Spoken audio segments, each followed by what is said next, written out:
Assalamualaikum warahmatullahi wabarakatuh. Alhamdulillahirabbil alamin wal aqibatu lil muttaqin. Wala udwana illa 'alal zalimin. Asyhadu an la ilaha illallahul malikul haqqul mubin wa asyhadu anna sayyidana wa nabiyyana Muhammadan abduhu wa rasuluhu shadiqul wa'dil amin. Amma ba'du. Segala puji bagi Allah. Mari kita sama-sama memuji kepada Allah dengan mengucapkan kalimat alhamdulillahirabbil alamin. Salawat dan salam semoga selamanya senantiasa dilimpah curahkan kepada baginda tercinta A'ni Habibana wa Nabiyyana wa Maulana wa Rasulana Muhammad sallallahu alaihi wasallam. Ihwatul iman wal muslimin dimanapun Anda berada, mudah-mudahan saya, kita dan Anda semua pada saat ini bil khusus ada senantiasa dalam keadaan sehat, baik sehat lahirnya maupun sehat batinnya. Tapi kalau memang pada saat ini Anda semua, tetangga kita, saudara kita, ibu dan bapak kita ada yang lagi sakit, selain daripada menjalani pengobatan medis apapun itu bentuknya, alangkah baiknya dan tidak salah manakala kita mengamalkan salah satu salawat yang biasa selalu kita sebut, yang biasa selalu kita tahu dan selalu kita paham. Salah satu salawat yang sangat booming, yaitu yang disebutkan dengan sholawat syifa. Syifa itu artinya obat. Kita telah memahami bersama, berarti siapapun itu, apapun itu penyakitnya, baik penyakit zahir maupun penyakit batin, insya Allah atas keagungan Rasulullah dengan dibacakannya sholawat syifa, maka insya Allah siapapun yang sakit, apapun penyakitnya, maka insya Allah oleh Allah Subhanahu wa Ta'ala senantiasa akan diberikan kesembuhan. Marilah kita untuk mengawali pembahasan kali ini, kita senantiasa bersama-sama membacakan sholawat yang disebut sholawat syifa.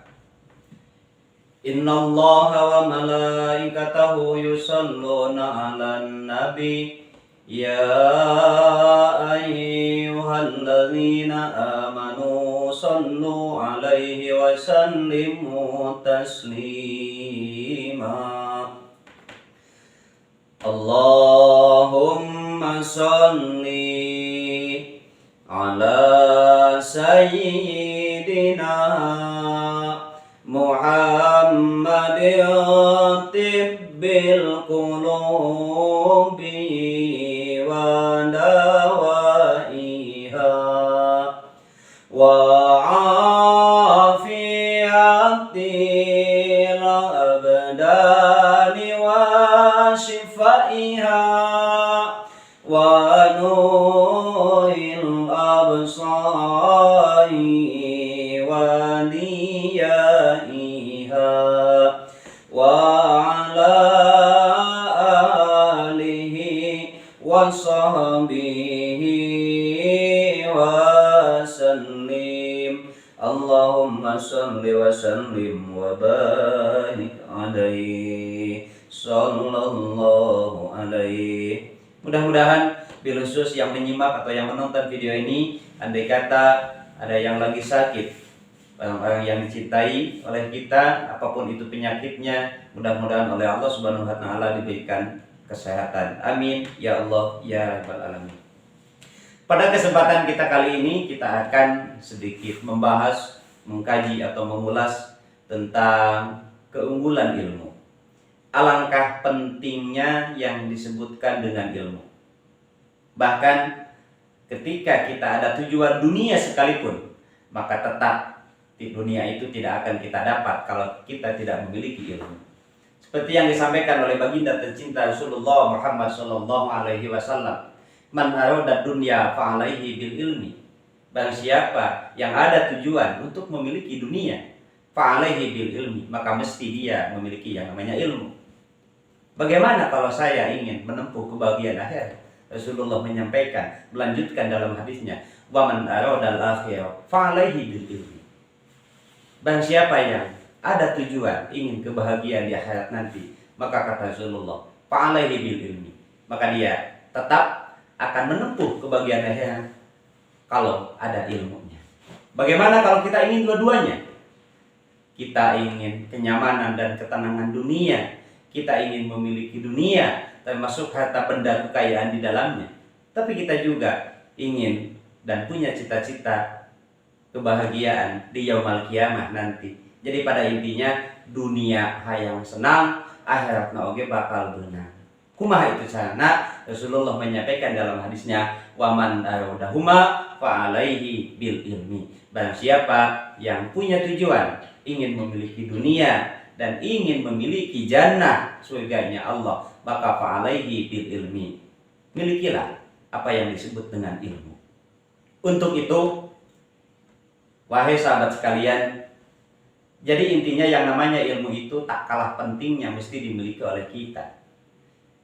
Bukan kita jangan memiliki dunia, tapi jangan sampai dengan dunia kita mengabaikan atau menyepelekan atas ilmu. Karena pada sesungguhnya dunia akan kita dapat kalau kita memiliki ilmu, akhirat pun akan kita dapat. Seperti yang telah disampaikan oleh Rasulullah, manakala kita memiliki ilmu. Jadi dengan ilmu tidak ada ruginya, kapanpun, siapapun, maka dengan ilmu insya Allah akan menjadi mulia. Oleh karenanya ada salah satu kisah yang diriwayatkan di dalam kitab Bulughun Nasihin halaman 15. Maka ukiya anan Nabi sallallahu alaihi wasallam, diriwayatkan dalam satu waktu sesungguhnya Nabi Muhammad sallallahu alaihi wasallam ja'a ila babil masjid. Pada satu waktu Nabi Muhammad sallallahu alaihi wasallam beliau datang kepada pintu masjid. Begitu beliau pas datang ke pintu masjid, fara'a asyaiton inda babihi. Maka Rasulullah begitu datang ke pintu masjid, hendaknya beliau begitu mau masuk ke dalam masjid, ternyata pas di dekat pintu masjid itu ada makhluk yang namanya syaitan. Maka Rasulullah langsung melihat setan itu. Itulah kehebatan Rasulullah. Beda aja dengan kita. Kalau kita kepada setan itu tahu nama dan kita meyakini setan itu ada, tapi secara kasat mata kita tidak bisa langsung bisa melihat kepada setan. Kalau Rasulullah bisa jelas untuk melihat setan. Nah, ketika Rasulullah berjalan mendekati pintu masjid, ketika mau masuk ke masjid, maka Rasulullah Shallallahu Alaihi Wasallam di pintu masjid melihat ada syaitan. Faqala Shallallahu Alaihi Wasallam, kemudian Rasulullah mengatakan kepada setan atau iblis itu, ya iblis, ma tasna'u huna? Wahai iblis, apa yang kamu lakukan di sini? Itu adalah Rasulullah bertanya kepada setan atau kepada iblis. Maka faqala asyaiton, faqala iblis, uridu an adkhulal masjid wa afsada salata hadzal musalli. Itu iblis ketika ditanya oleh Rasulullah, maka iblis itu menjawab dengan fasehat, ya Rasulullah, saya ini adalah setan, saya ini adalah iblis, dan saya bermaksud akan masuk kepada masjid dan wa afsada salata hadzal musalli. Kemudian di dalam masjid itu hendaknya ada yang lagi melaksanakan sholat. Saya akan mendekati orang yang lagi sholat dan saya akan ganggu sholatnya dan akan saya ganggu sholatnya dan akan saya rusak sholatnya.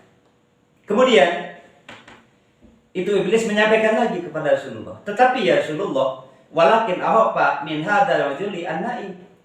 Tapi ya Rasulullah, ketika saya mau datang, mau masuk ke masjid, akan mendekati yang lagi sholat, akan mengganggu yang lagi sholat. Tapi di samping orang yang sholat itu ternyata ada salah satu orang laki-laki yang lagi tidur. Tapi kata iblis, saya itu takut oleh satu laki-laki itu yang lagi yang lagi tidur di samping yang lagi sholat. Maka Rasulullah pun kaget. Rasulullah sampai kaget mendengar ucapan iblis itu. Kemudian Rasulullah Shallallahu Alaihi Wasallam berkata, ya iblis, lam tahab minal musalli wa huwa fil ibadati wal munajat ma'arubihi. Wahai iblis, kamu ini aneh.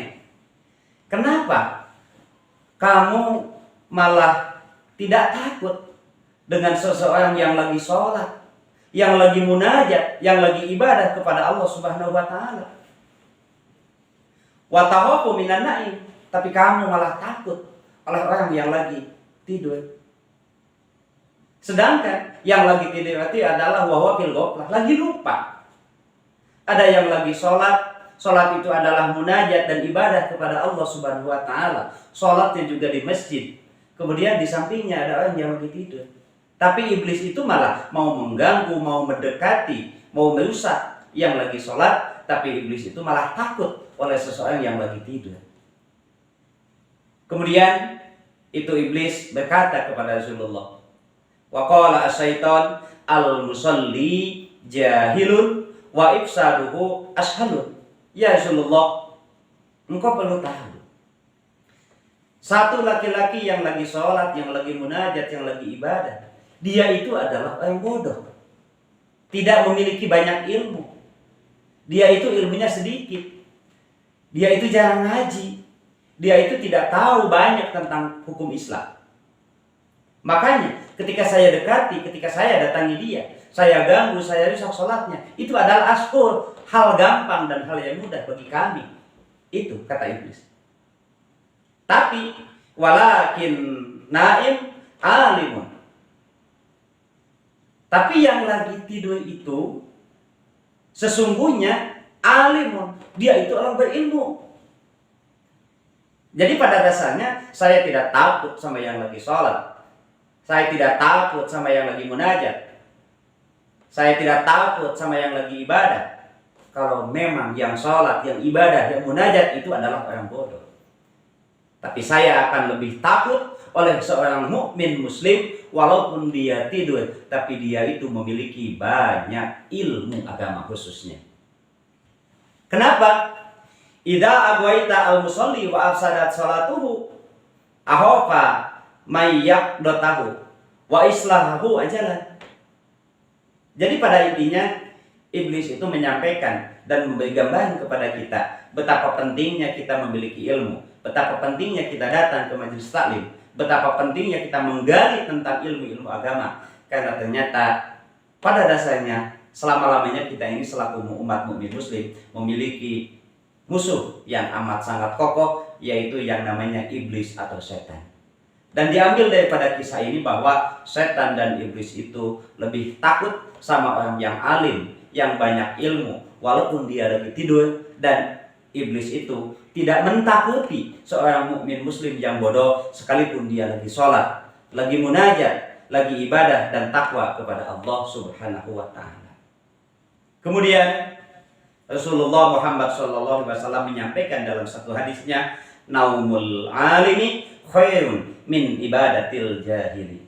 Tidurnya orang alim, tidurnya orang yang banyak ilmu itu lebih unggul, itu lebih bagus ketika dibandingkan min ibadatil jahili, daripada ibadahnya orang bodoh atau orang awam. Jadi tidak ada alasan bagi kita, tidak ada alasan malas-malasan bagi kita. Ayo sama-sama kita selalu senantiasa ketika ada waktu, ketika ada kesempatan, datang ke majelis taklim, datang ke majelis zikir, datang ke majelis sholawat, niatan lillahi ta'ala. Karena sesungguhnya dengan kita memiliki ilmu, dunia akan kita dapat, akhirat pun insya Allah akan kita dapatkan. Mudah-mudahan ada manfaatnya. Wabillahi taufiq wal hidayah wal inayah. Wassalamualaikum warahmatullahi wabarakatuh.